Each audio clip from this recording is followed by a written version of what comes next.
Bienvenue sur Africa 24, ancien Premier ministre sous la présidence d'Ali Bongo.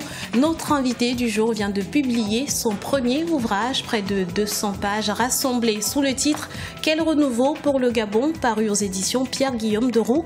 Entre critiques et suggestions, état des lieux des politiques économiques gabonaises avec Raymond Dong Sima. Soyez le bienvenu sur Africa 24. Merci. Alors, monsieur le Premier ministre, dans votre livre, vous faites un réquisitoire contre l'échec économique du Gabon. Vous évoquez des causes structurelles. Quelles en sont les principales? À mon avis, nous sommes d'abord victimes du mauvais ordonnancement des choses, c'est-à-dire de la façon dont nous mettons en œuvre les politiques économiques que nous avons adoptées. Ceci est la conséquence directe de la violation répétée de l'état de droit. Quand on parle d'état de droit, on a souvent tendance à penser aux privations de liberté. Mais l'état de droit, c'est aussi le fait de respecter la chose qui a été convenue, c'est-à-dire la Constitution.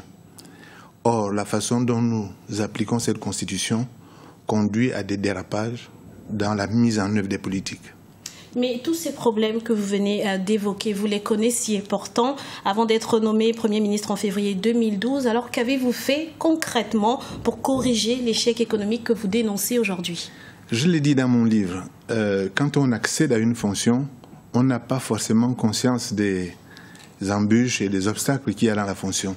Je crois que quand on regarde la fonction de Premier ministre de loin, on la voit à travers le prisme de la Constitution. Et la Constitution décline les prérogatives du Premier ministre, qui sont, comme je le dis dans le livre, vidées de leur contenu. Alors, vous étiez membre du parti d'opposition, l'UGDD de Zakari Miboté, avant votre nomination. Une fois sorti du gouvernement, vous devenez soudainement très critique à l'encontre du président Ali Bongo, que vous avez pourtant servi, n'est-ce pas là, finalement, un règlement de compte? Non, pas du tout. D'abord, je crois qu'il est bon de rétablir les faits. Je suis entré à l'UGDD en novembre 2006 et j'en suis sorti en avril 2007.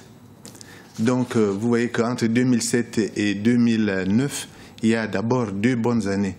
Ensuite, je n'ai pas attendu d'être sorti du gouvernement pour faire les critiques que je fais. Dans le livre, si vous regardez le chapitre 3, vous verrez que j'évoque les problèmes que j'ai soulevés pendant que j'étais en fonction. Mais vous n'êtes pas parti volontairement du gouvernement. Vous avez été contraint au départ et soudainement, votre discours change. Non, pas du tout. J'ai émis un certain nombre de critiques pendant que j'étais en fonction. Mais il y a une notion de responsabilité quand on assume une fonction. Et vous n'allez pas, le premier jour, vous mettre sur la place publique et crier les désaccords. Donc, vous attendez que les réformes se fassent ou que les changements interviennent. Alors, le gouvernement gabonais semble plutôt bien gérer les conséquences de la chute des cours du pétrole. Il y a eu un réajustement du budget 2015, une création d'une caisse de stabilisation des recettes de l'État. Pourtant, vous dénoncez ces méthodes. Qu'auriez-vous fait de différent? Comment auriez-vous géré cette crise? Bon, en premier lieu, je considère que la crise qui est en train d'intervenir, le contre-choc pétrolier actuel pour les pays pétroliers, aurait dû intervenir de façon beaucoup plus systématique. Nous ne sommes pas dans une situation où on peut simplement faire des corrections sur des chiffres. Je crois qu'il aurait fallu remettre à plat le budget de l'État complètement. Parce qu'on est au-delà d'une amplitude de 10%, 15% de variation des recettes. Donc, je crois qu'il aurait été plus raisonnable d'aborder le problème beaucoup plus en profondeur. Donc pour vous, les mesures qui ont été prises jusqu'à présent par le gouvernement ne sont pas suffisantes ou ne seront pas suffisantes? À mon avis, elles ne seront pas suffisantes. Que préconisez-vous? Je pense qu'il faut remettre le budget à plat et définir de nouvelles priorités dans ce budget. Je ne pense pas qu'on puisse absorber 300-400 milliards de compression de recettes simplement avec des corrections à la marge. Alors l'Afrique centrale reste menacée par l'insécurité.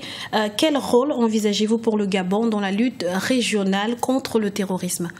Bon, je pense que le Gabon est membre de la communauté des États de l'Afrique centrale et donc c'est ensemble que tous les pays de la sous-région doivent se mettre autour d'une table, et ce qu'ils font déjà d'ailleurs, pour essayer de trouver une solution aux problèmes qui sont en train de menacer la stabilité de l'ensemble de la sous-région. Il ne s'agit pas de considérer qu'un seul pays est menacé. Je crois que tous les pays sont concernés parce que une fois que l'un d'entre eux aura été grignoté ou gangréné par les problèmes que nous évoquons à l'heure actuelle, je pense que tous les autres seront exposés de la même façon. Merci, Monsieur Raymond Sima, d'avoir répondu à nos questions. Je rappelle que vous êtes ancien Premier ministre du Gabon et auteur du livre « Quel renouveau pour le Gabon » paru aux éditions Pierre-Guillaume Deroux. Merci. C'était l'invité du jour. Nous vous remercions de nous avoir suivis. Restez sur Africa 24, l'information continue.